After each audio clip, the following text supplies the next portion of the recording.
Hi, so it's Baby Doll. So we're going to get straight to it today. Topic for today is to leave or not to leave. So it coincides with topic one when we talked about communication, change, and flaws. So if you didn't watch topic one, maybe you need to go back and watch it. It was very informative. I had a lot of positive feedback. Thanks to everybody. Thank you everybody that came back to me and said, nice job or good or you was right or just anything that y'all said to make my day better, because it really did. I really appreciate it. So I had a young lady come to me and she said she's no longer there mentally with her other half when they're being intimate. If you're no longer there mentally, people, you're draining yourself. Now, you can choose to drain yourself and say it's because of the kids. It's because, oh, I got so much invested. Oh, it's because I'm not leaving my house. All of this.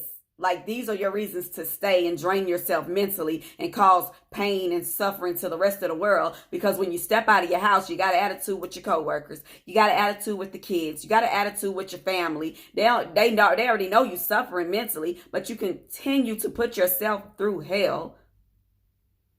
Because whatever happened to make you get to this point, you haven't forgiven them wholeheartedly. You never will. You're going to always remember it because you'll never forget. So why not just push all of this hate on everybody else in the world? And if you're staying for the kids, guess what? 9 times out of 10, your child is a reflection of you. So do you want them walking around here mad at the world? Because all they hear is cursing, yelling, physical violence, see their parents going into other rooms, daddy ain't coming home at night, mama staying out 3 or 4 o'clock in the morning. You think that's doing your child a favor?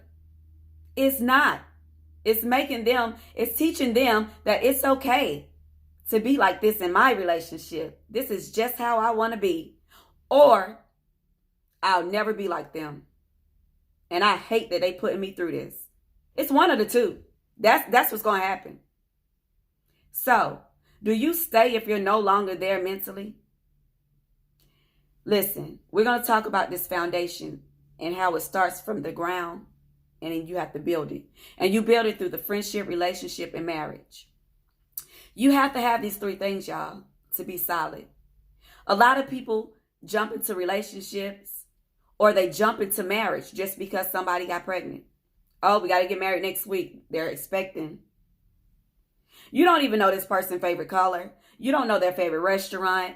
You don't know what makes them cry, what makes them laugh. You don't know nothing about this person because you failed to go through the friendship, relationship, and marriage. You failed to go through those steps.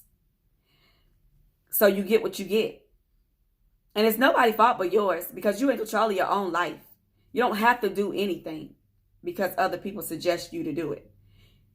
Go through those 3 steps. And don't try to learn each other in the relationship phase. No, do it in the friendship. Because that's what's going to tell you if you want to become exclusive with that person or not. And graduate, up. So your foundation starts with the friendship, right? So what happens? What do you need for your foundation to be solid and strong? You need 5 things. And we've talked about 4 of them in topic 1. You need 5 things. You need your God, consistency, love, sex, and what's the 5th one, y'all? Respect. So, if you have those 5 things, 9 times out of 10, you'll have a solid relationship if you maintain those 5 things. Maintaining them is the hardest thing ever. It takes time, patience, and money to maintain those 5 things. Because how you started in the friendship stage, whether it was buying flowers, going on dates, walking in a park, and all of that. When you get married, you can't stop all of that just because you feel like you got somebody. Don't change. You got to stay that way. She still wants her roses on Valentine's Day. She still wants that great Christmas present. He still wants that birthday sex. He still wants to know that he looks good when he gets dressed and he's smelling nice. All of this thing, you cannot change who you are. You have to keep those 5 things in your life, y'all, in the foundation as it grows. So when you're starting your life with your other half and y'all get that house and you're making it a home, what happens when you get that first crack in the foundation? What happens when you step outside your home and you see that first crack? This gets deep, y'all, so I need y'all to be with me. When you walk out mentally and you see your foundation has a crack in it, what happens? Your third eye, your foundation, what you see. But you don't speak on it, right? Because it's only a crack. In this big 3,000 square foot home, it's only a crack in my foundation. It's still going to hold up. So we just both walk in the house and keep living life, laughing and everything. Just forget about that one crack. Oh my God, what happens when you see 60 cracks? When you see 60 cracks in your foundation? Now it's starting to be a mental problem because it's worrying you. When you laying next to them, you like, I wish they never said what they said yesterday. Or why they had to do that. Why they had to move that way. I don't appreciate them coming at 1 o'clock in the morning. Like all of this is going through your mind, but you don't want to spit it out because you don't want to argue. You don't want to communicate, which is very bad because communication has failed in so many relationships. You don't want to talk about what's bothering you. So now 60 cracks has formed in this foundation. You walked on in the house like it wasn't nothing because guess what? It's still standing. It's still a solid foundation to y'all. So what happens when you walk out and now it's 1,000 cracks in your foundation after so many years has went by? It's 1,000 cracks in your foundation and now it has formed a hole. Now you got a hole in your house. What happens, y'all? Everybody's panicking. Oh, we need to call somebody out here, babe. We got a hole in the foundation. Oh, babe, we got to get that fixed. It's raining tomorrow. Oh, we got to do this. Oh, calling your mom, your dad, everybody. Follow me. Your mom, your dad, the preacher, counselor. Now you want to call everybody because you got 1,000 cracks in your foundation. When you would have called somebody the first time, when you seen that first crack, you wouldn't have never got to 1,000. So now you have to present these 1,000 cracks to whoever you call, whether it's a counselor, like I said, a preacher, your mom, dad. Everybody's looking at y'all like y'all crazy. Like, how in the world did y'all get here? And now you asking yourself, how did we get here? But guess what? None of you are on the same page because you got here one kind of way. They got here this kind of way. But if we would have talked about it when one of us would have seen that first crack and got it all out in the air and been honest with each other, we wouldn't have been lost. So everybody's lost and pointing the finger at everybody of how we got here. And now you got to present this to somebody else. Oh, thanks a lot. That's real clever. When all we had to do was fix it when we seen the first or the 60 cracks, we would have never got too far gone to where now it's a hole in our foundation. So now guess what? You have 2 options, right? And both of them is going to take time, money, and patience. Either you can rebuild your foundation, or either you can fix the damage that's done to the one that you're already in. What does she mean by that? So the 1,000 cracks can be fixed. The damage can be fixed. Time, patience, and money. Or you can rebuild another foundation. So when I say rebuild another foundation, you can go out there and find somebody else, right? I just go ahead and find somebody else. Ain't nobody got time for all that. Don't nobody want to be in this relationship no more. Somebody will treat me better. All right, it's that easy, right? No, because some of you have things invested. Some of you have a lot of time invested, patience invested, and that's why I'm going to stay. I got too much in this. All right, rebuild the foundation then. Somebody got to fix that hole or it's going to crumble either way it go. So how do you rebuild the foundation? Time, patience, and money. So when I say that, I mean, stop talking about you got to go to work. Stop talking about I ain't got time to talk about this.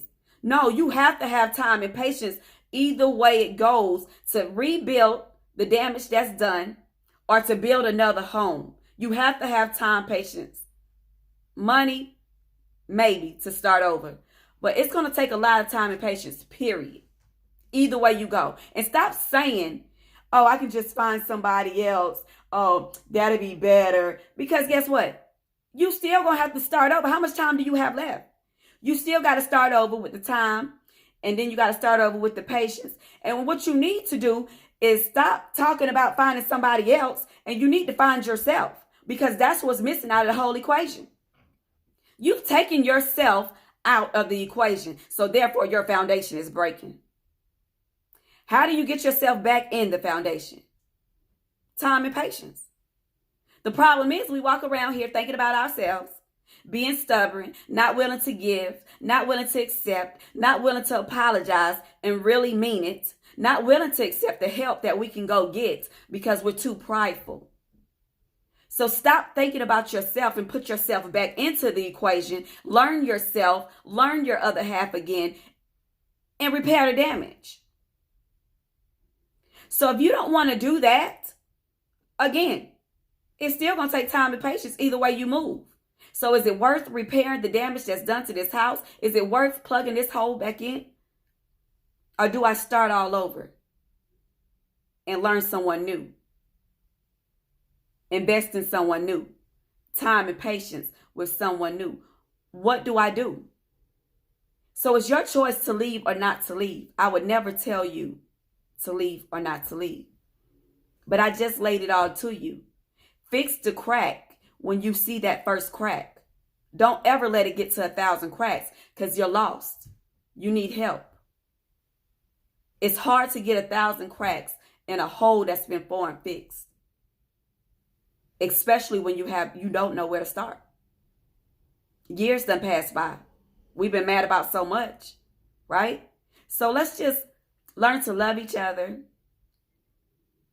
Stop it before it starts. And keep our foundation strong. Like, that's it. Just keep the foundation strong. And just know that it's worth it if it's worth it. And if it's not, y'all, just keep praying about that thing. If you have to move on to different things because you can't forgive infidelity, you can't forgive because you don't trust. If you can't, maybe it is better to start over. Because again, mentally, you're killing yourself. And that can cause health problems, y'all. Heart attack, stroke, all of that. So you got to think, the way you moving, is it really the way you need to be moving in this day and age? Is it really the way, is it beneficial to you and the other person? Sit down, communicate, and talk. Get it back to where it was. It's possible, y'all. It really is. But it has to be 100% from both parties. You have to stop thinking about yourself and think about somebody else too.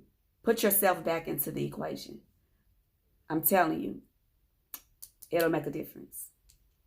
So that's to leave or not to leave, y'all. I hope y'all enjoyed it. I hope it wasn't too long.